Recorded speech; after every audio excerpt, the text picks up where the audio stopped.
So hey guys, welcome back to अपना प्यारा channel सीख लो, जहां हम सब साथ मिलकर सीखते हैं एंड आगे बढ़ते हैं। तो आज हम लोग पढ़ने वाले हैं क्लास 10 का एक poem the trees written by Adrienne Rich. तो सबसे पहले हम लोग थोड़ा चर्चा कर लेते हैं हमारी पोएट के बारे में। तो हमारी पोएट का जन्म ईयर 1929 में यूएसए की बाल्टीमोर सिटी में हुआ था।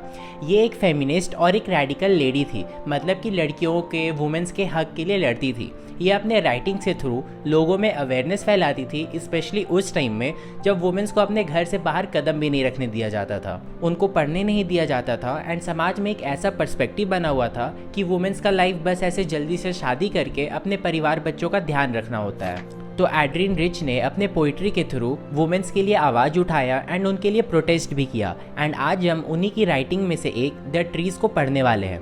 तो पोएम स्टार्ट करने से पहले एक गजब का निंजा ट्रिक बताता हूँ। तो सिंपली जहाँ जहाँ ट्री वर्ड को इस पोएम में यूज़ किया गया है ना, वहाँ आपको समझना है कि वहाँ ट्री के जगह वुमेन्स है। मीन्स अगर आप इस पोएम में ट्री वर्ड को रिप्लेस करके वुमेन डाल देते हो ना, तो भी इस पोएम का एक डीप मीनिंग निकल जाएगा। एंड लकीली आप लोगों के लिए मैं दोनों नज़रिए से इस पोएम को समझाने वाला हूँ। तो बिल्कुल भी टेंशन मत लेना, बस आप सब्सक्राइब कर लेना। मीन्स यार रिटर्न में इतना तो कर ही सकते हो। एनीवेज चलते हैं हम अपने फर्स्ट स्टैंजा में। The trees inside are moving out into the forest. The forest that was empty all these days, where no bird could sit, no insect hide, no sun bury its feet in shadow. The forest that was empty all these night will be full of trees by morning. तो इसका normal meaning तो ये हुआ कि जो trees है ना, वो लोग डिसाइड करते हैं कि वो लोग अब उस जगह में नहीं रहेंगे, वो लोग जंगल जाएंगे एंड वहीं पे रहेंगे। लोगों ने इतना डिस्ट्रक्शन फैलाया है खुद के बेनिफिट के लिए, पेड़ों को इतना काटा है कि जंगल अब खाली हो गए हैं। एंड ये इंडोर प्लांट्स जंगल में जाएंगे ताकि वो लोग जंगल को मेंटेन कर सके, क्योंकि पेड़ों की कमी से ना वहाँ कोई बर्ड्स आते हैं, ना ही वहाँ कोई इंसेक्ट का छुपने का जगह बचा है। एंड पेड़ ना होने के कारण सन रेज मतलब कि सूरज की किरणें डायरेक्ट जमीन पर पड़ती है एंड कोई छांव वाली जगह नहीं बची है। तो ये तो था नॉर्मल मीनिंग। अब हम इसी स्टैंजा में ट्री को वुमेन से रिप्लेस करके समझेंगे।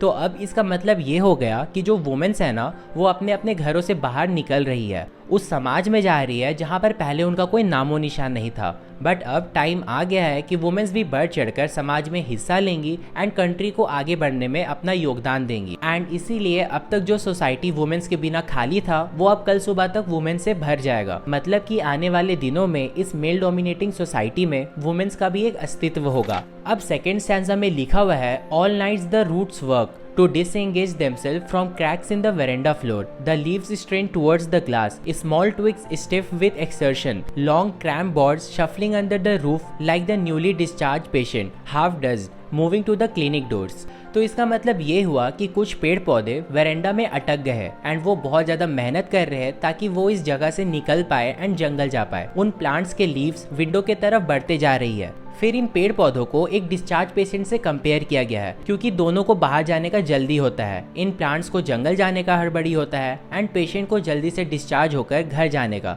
जबकि ये दोनों अच्छे से ठीक भी नहीं हुए हैं। अब वापस से अगर हम ट्री वर्ड को रिप्लेस करके वुमेन रख देते हैं ना, तो इसका मतलब ये हो जाएगा कि वुमेन्स रातों रात अचानक से बाहर नहीं निकल जाएगी, उनको धीरे धीरे बाहर निकलना होगा एंड समाज में अपना एक जगह बनाना होगा, एकदम इन प्लांट्स की तरह जो वेरेंडा में फंसे हुए हैं एंड बाहर जाने के लिए स्ट्रगल कर रहे हैं।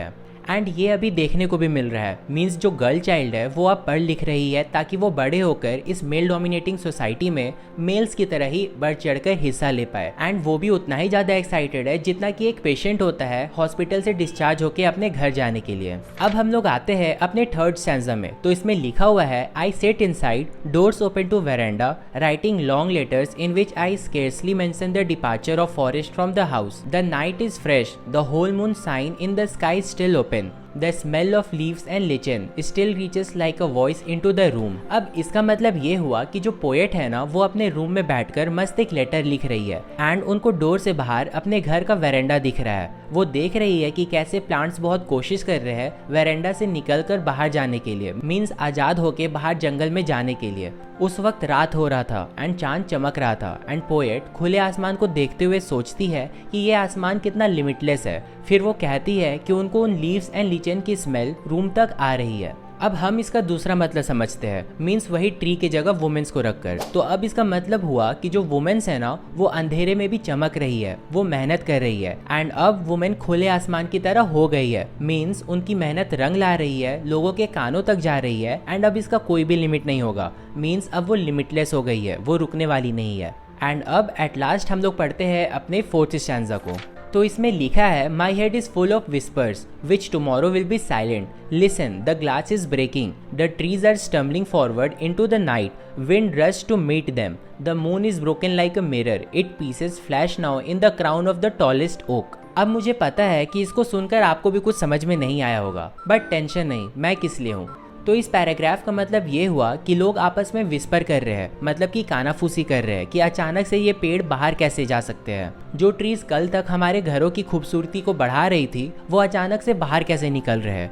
बट उन्हें पता है कि ये लोग जो खुसुर फुसुर कर रहे हैं वो कल तक शांत हो जाएंगे। एंड जो प्लांट्स जो अटके हुए थे, जो बहुत स्ट्रगल कर रहे थे बाहर जाने के लिए, वो धीरे धीरे अब निकल पा रहे हैं। खिड़की के कांच टूट रही है, फिर पोएट देखती है कि वो कांच अब टूट जाता है। एंड वो ट्रीज लड़खड़ाते लड़खड़ाते अंधेरी रात में जंगल की तरफ चलना स्टार्ट कर दिए है। एंड ये देखकर विंड उन ट्रीज का, उन प्लांट्स का स्वागत करने लगता है। एंड जो बड़े बड़े ओक ट्रीज है ना, जिनके पीछे मून छुपा हुआ था, तो अब उसकी किरणें, मतलब कि मून की किरणें स्कैटर कर जाती है, मतलब कि ऐसे फैल जाती है। अब हम लोग इस स्टैंजा में वुमेन्स को रखते हैं। तो फिर इसका मतलब ये हो जाता है कि जब वुमेन समाज में एंटर करती है तो लोग तरह तरह के सवाल उठाते हैं, तरह तरह की बातें करने लगते हैं। बट जब वो सक्सेसफुल होने लगती है तो वो लोग चुप हो जाते हैं। एंड जब वाकई में वो लोग कुछ अचीव करती है, कुछ बड़ा करती है, तो कानाफूसी करने वाले लोग भी गायब हो जाते हैं। एंड फिर वो शीशा टूट जाता है, मतलब कि सोसाइटी का वो पुराना माइंडसेट टूट जाता है, वो खत्म हो जाता है। वुमेन्स लड़खड़ा के ही सही, बट वो आगे बढ़ रही है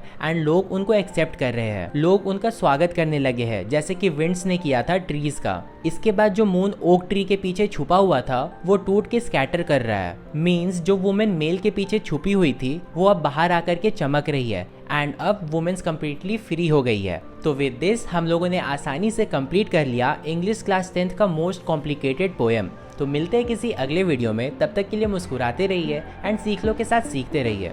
और हाँ, पोएम देखने के बाद मेरे को भूल मत जाना, जाते जाते सब्सक्राइब और इस वीडियो को लाइक जरूर से करना। Thanks for watching.